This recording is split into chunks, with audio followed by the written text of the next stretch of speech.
yang digelarkan dalam. Nah, tak itu doa. Now, ini kan pegang orang ni. Nanti kita gelarkan dalam. Nah, lalu yang mengolahkan kepada orang itu jika gelarkan dalam orang itu. Nhờ thực đấy là bạn đi lên thật nhỏ có em cụ nè lên ngay cái nó đua cái đó là cô thì làm này padahal Allah itu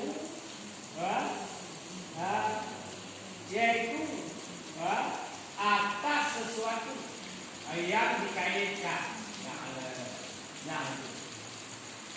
atau fasik atau orang yang berubah bid'ah, tetapi maka dia kata orang yang sabit laknatnya pada cara baik pun di dalam kitab atau di dalam sunnah, maka harus dia dilaknatnya, harus katanya dengan laknat, kan? Atau kaum fasik atau kaum yang berbuat bid'ah, yang pribadi yang itu fasik. Oh ya dia ilmu itu, ana ibadah, ana waktu. Kata dia laknat. Yang itu. Siapa tahu di coba ni pada dia gaul. Ada yang itu. Kata-kata laknat benar benar maksud. Karena makna laknatnya lagi dari tempat lainnya apa-apa. Yaitu bukan hubungan Allah. Ana ni hubungan Allah yang laknat. Ana ni kasih sayang Allah kepada orang yang laknat. Punya ada lama lewat aku ini lama. Jangan ya.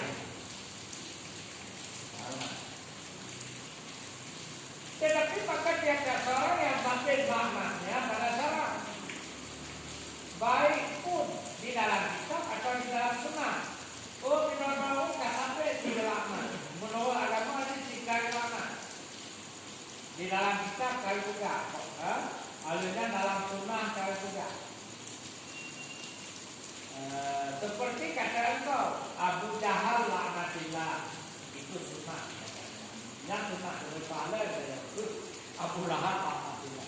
Jadi pahala juga harus dipegang. Bagaimana yang pada orang Muhammad Rasulullah sallallahu alaihi wasallam berpahala. Jadi yang berarti empat kata itu adalah Abu Lahab laknatillah. Yang berpahala karena dia tak sampai laknat, tak mati. Maka sampai lama itu. Atau Abu Lahab laknatillah. Karena telah sampai mereka itu mati asal kafir. Cuma kau atau berdoa anu baik. Oh ini kau golong sampai mati dalam kafir. Sampai dalam kafir itu aku duduk juga di tempat atau di tempat itu, di tempat atau mana?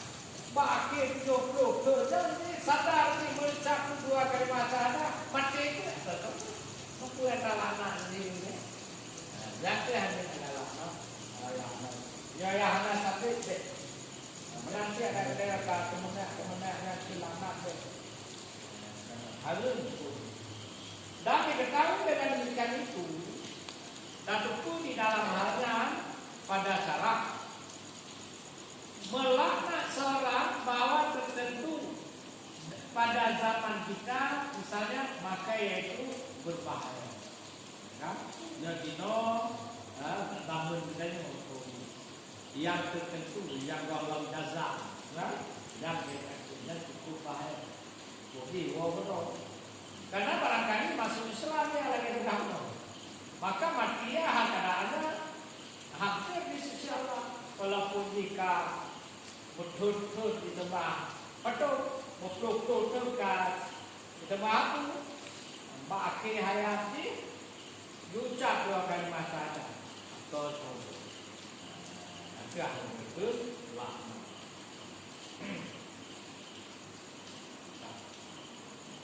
masalah mukmin yang kamil.